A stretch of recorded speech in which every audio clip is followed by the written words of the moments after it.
السلام علیکم ناظرین، آپ دیکھ رہے ہیں MR نیوز۔ میں ہوں کنزا اسلم۔ پنجاب حکومت کے ترجمان حسان خاور نے کہا کہ اپوزیشن کا کام جمہوریت کو مضبوط کرنا ہے، کمزور نہیں۔ حسان خاور نے حضرت داتا گنج بخش علی حجویری کے دربار پر گفتگو کرتے ہوئے کہا کہ اولیاء امت کے اقوال دلوں کو منور اور روح کو تازگی دیتے ہیں۔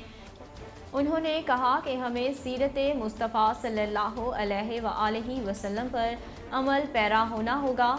حضرت علی حجویری کے وصال کے 125 سال بعد معین الدین چشتی پاک و ہند آئے تو عقیدت علی حجویری میں برکات کا حصول کیا۔ شاہد خاقان کا کہنا ہے کہ ملک کی استحکام صرف پارلیمانی جمہوریت میں ہے۔ مسلم لیگ نون کے رہنما اور سابق وزیر اعظم شاہد خاقان عباسی نے حیدرآباد میں میڈیا سے گفتگو کرتے ہوئے کہا کہ پارلیمانی جمہوریت میں مداخلت نہیں ہونی چاہیے، سیاست میں فیصلہ عوام کا ہونا چاہیے۔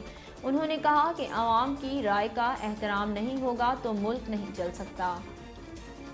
فواد چودھری کا کہنا ہے کہ لتا منگیشکر کا انتقال موسیقی کے ایک عہد کا خاتمہ ہے۔ وفاقی وزیر اطلاعات و نشریات فواد چودھری نے سوشل میڈیا پر جاری اپنی ٹویٹ میں کہا ان کی آواز کا جادو رہتی دنیا تک رہے گا۔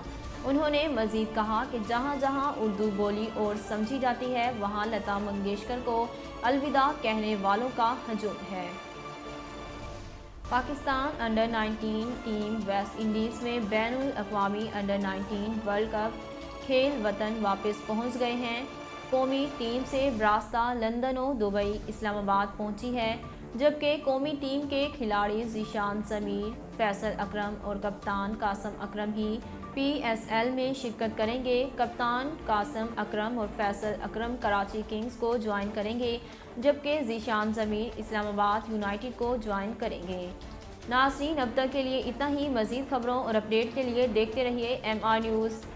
اہلیان لیا کے لیے خوشخبری، MR نیوز چینل لا رہا ہے لیا سے روزنامہ MR news. Editor in chief Muhammad Rehan Rohani. اب آپ رہیں گے ہر خبر سے باخبر۔ اشاعت کا 35 سالہ تجربہ، خوبصورت اشاعت کے ساتھ بہت جلد روزنامہ MR نیوز کا آغاز۔